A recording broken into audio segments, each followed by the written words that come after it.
Party వేదికగా ఇద్దరు నేతల మధ్య సీట్లు కుమ్ములాట మైలవరం. ఏం జరుగుతుంది, మీరు దీన్ని ఎలా చూస్తారు? ఒక సామాన్యుడు అయినటువంటి వ్యక్తి ముఖ్యమంత్రి గారు జగన్మోహన్ రెడ్డి గారు మైలవరం క్యాండిడేట్గా ప్రకటించారు. ఇవాళ తిరుపతిలో 25,000 నుంచి 30,000 మధ్య మెజార్టీతో గెలవబోతుంది. దాంట్లో ఎటువంటి సమస్య లేదు.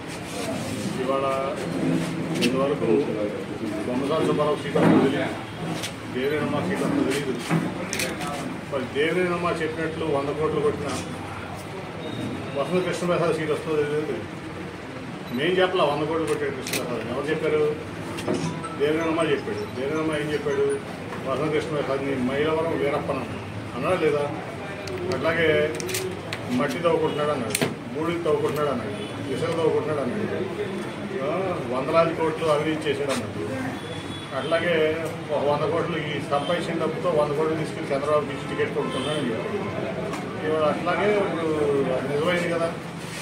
అంటే నిజంగా అవినీతి చేసి 100 కోట్లు పెట్టి టికెట్ కొడుకుని మళ్ళీ ఇక్కడికి వద్దామని వసంత ప్రయత్నిస్తున్నాడు. ఇంతవరకు సీటు కూడా అనౌన్స్ చేయలేని పరిస్థితిలో టీడీపీ అది వాళ్ళ పార్టీ యొక్క దుస్థితి. అది పరిస్థితి. సార్, గతంలో మీరు విజయవాడ ప్రజలు నన్ను 3 లక్షలు గెలిపిస్తారా? చంద్రబాబు వచ్చి నుంచుంటే నన్ను విజయవాడ ప్రజలు 3 లక్షలతో గెలిపిస్తారు. చూసాం కదా 2019లో ఆయన పరిమాణ కొడుకు లోకేష్ పక్కన మంగళగిరి నుంచి ఓడిపోయాడు. ఆఫ్టర్ ఆల్ అతను నా ముందు ఓడిపోయిన ఒక ఎమ్మెల్యే అభ్యర్థి మాత్రం కొడుకునే గెలిపించుకోలేకపోయాడు. ఆ రోజు ముఖ్యమంత్రి రోజు చంద్రబాబు నాయుడు. ఇవాళ ఏం చేస్తాడు?